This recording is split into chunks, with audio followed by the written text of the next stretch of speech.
Selamat pagi Bapak dosen. Terima kasih atas waktu dan kesempatan yang telah diberikan kepada saya. Sebelum itu, izinkanlah saya untuk memperkenalkan diri. Nama lengkap saya Maria Angelina Metan dengan NPM 33240047. Dalam video kali ini, kita akan membahas tentang sebuah topik yang sangat penting dalam sosiologi pendidikan, yaitu tentang guru dan tugas mengajar.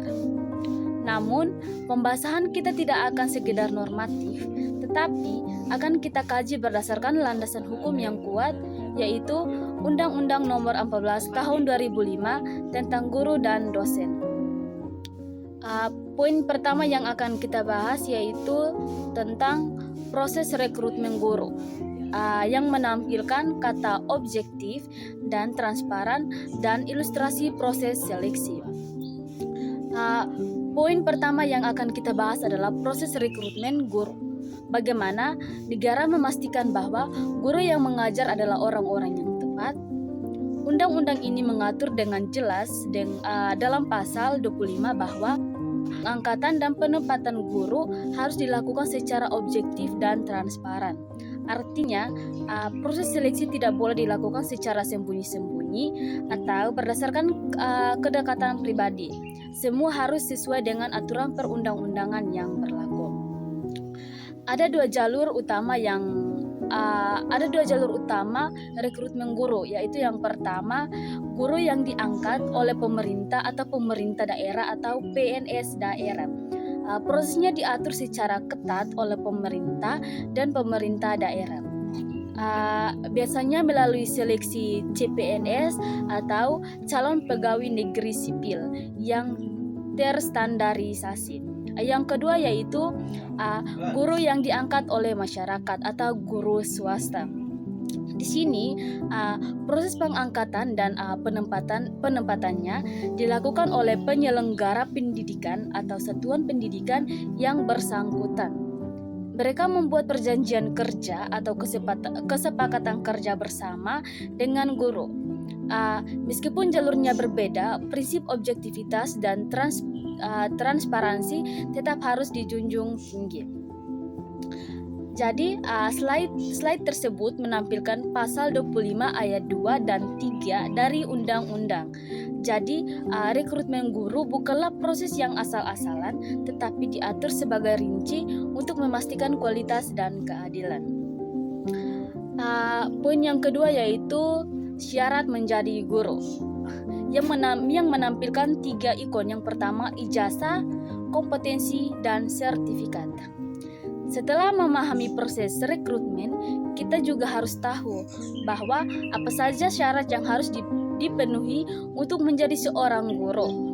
Undang-Undang Nomor 14 Tahun 2005, tepatnya pasal 8 menyebutkan dengan sangat jelas bahwa seorang guru wajib memiliki 3 hal utama. Yang pertama yaitu kualifikasi akademik. Pasal 9 menyebutkan bahwa kualifikasi akademik guru diperoleh melalui pendidikan tinggi program sarjana atau S1 atau program diploma 4 D4. Ini adalah fondasi awal yang menunjukkan bahwa seorang guru memiliki pengetahuan yang cukup di bidangnya. Jadi minimal S1 atau D4. Yang kedua yaitu kompetensi.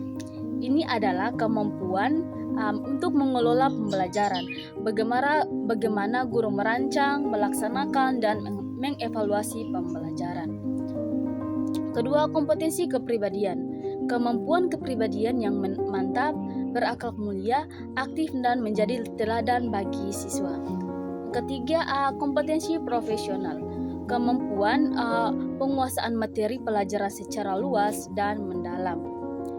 Guru harus benar-benar ahli dalam bidang yang diajarkan. Yang terakhir, kompetensi sosial. Kemampuan guru untuk berkomunikasi dan berinteraksi secara efektif dengan siswa, sesama guru, orang tua, dan masyarakat. Yang ketiga yaitu sertifikat pendidik. Ini adalah bukti formal pengakuan bahwa seorang telah layak menjadi tenaga profesional. Pasal 11 menjelaskan bahwa sertifikat pendidik diberikan kepada guru yang telah memenuhi persyaratan dan proses sertifikasinya diselenggarakan oleh perguruan tinggi yang memiliki program pengadaan tenaga pendidikan. Ini menampilkan pada pasal 8, 9, dan 10 Undang-Undang. Jadi menjadi guru bukan sekedar mengajar, tetapi harus memiliki kualifikasi akademik yang memadai, menguasai 4 kompetensi, dan dibuktikan dengan sertifikat pendidik. Poin yang ketiga yaitu tugas dan kewajiban guru, yang menampilkan ikon guru di depan kelas dengan kata agen pembelajaran. Selanjutnya, kita akan membahas tentang tugas dan kewajiban guru. Undang-undang ini tidak hanya memberikan hak, tetapi juga menegaskan apa yang menjadi tugas pokok dan kewajiban profesional guru. Tugas utama yang pertama yaitu tugas utama guru.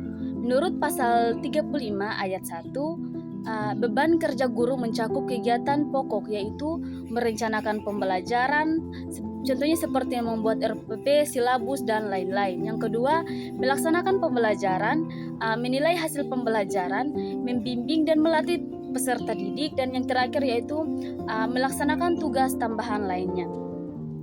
Beban kerja minimal adalah 24 jam tatap muka per minggu dan maksimal 40 per jam per minggu.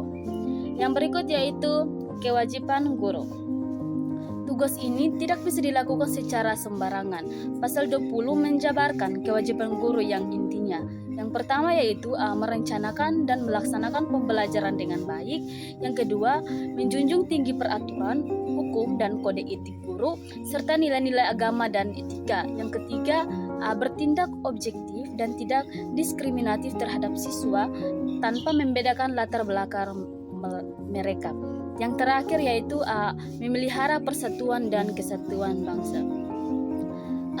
Ini menampilkan pasal 35 dan pasal 20 Undang-Undang. Dengan kata lain, guru tidak hanya bertugas menyampaikan ilmu, tetapi juga berkewajiban menjadi teladan, menjunjung tinggi etika, dan bertanggung jawab atas pendidik berkarakter bangsa. Poin yang keempat yaitu pemberhentian guru, yang menampilkan 2 jalur dengan hormat dan tidak dengan hormat. Poin terakhir yang akan kita bahas adalah pemberhentian guru. Seperti profesi lainnya, ada kalanya seorang guru harus berhenti dari jabatannya. Undang-undang ini membagi pemberhentian menjadi 2 jenis, yaitu dengan hormat dan tidak dengan hormat. Yang pertama yaitu pemberhentian dengan hormat. Pasal 30 ayat 1. Ini adalah pemberhentian yang dilakukan karena alasan yang positif atau di luar kendali guru, seperti meninggal dunia, mencapai batasan usia pensiun atau 60 tahun, atas permintaan sendiri, sakit jasmani atau rohani yang berkepanjangan, dan berakhirnya perjanjian kerja. Yang kedua yaitu pemberhentian tidak dengan hormat. Pasal 30 ayat 2. Ini adalah bukti pemberhentian karena adanya pelanggaran serius yang dilakukan oleh guru, seperti melanggar sumpah dan janji jabatan, melanggar perjanjian kerja, melalaikan kewajiban, dan menjalankan tugas selama 1 bulan atau lebih secara terus-menerus. Ini menampilkan pada pasal 30 Undang-Undang. Proses pemberhentian terutama yang tidak dengan hormat tidak bisa dilakukan secara bersama-sama. Sedangkan pasal 31 ayat 1 menegaskan bahwa guru yang bersangkutan harus diberi kesempatan untuk membela diri. Ini adalah bentuk perlindungan hukum bagi profesi guru. Sebagai penutup dari pemaparan singkat ini, kita bisa melihat bahwa Undang-Undang Nomor 14 Tahun 2005 tentang guru dan dosen hadir untuk mengangkat martabat guru sebagai sebuah profesi yang mulia dan strategis. Undang-undang ini mengatur secara detail mulai dari bagaimana guru direkrut, apa syaratnya, apa tugas dan kewajibannya, sehingga bagaimana seorang guru dapat diberhentikan. Semua ini bertujuan untuk memastikan bahwa guru dapat menjalankan perannya sebagai agen pembelajaran dengan profesional, bermartabat, dan terlindungi demi tercapainya tujuan dan pendidikan nasional. Sekian dan terima kasih.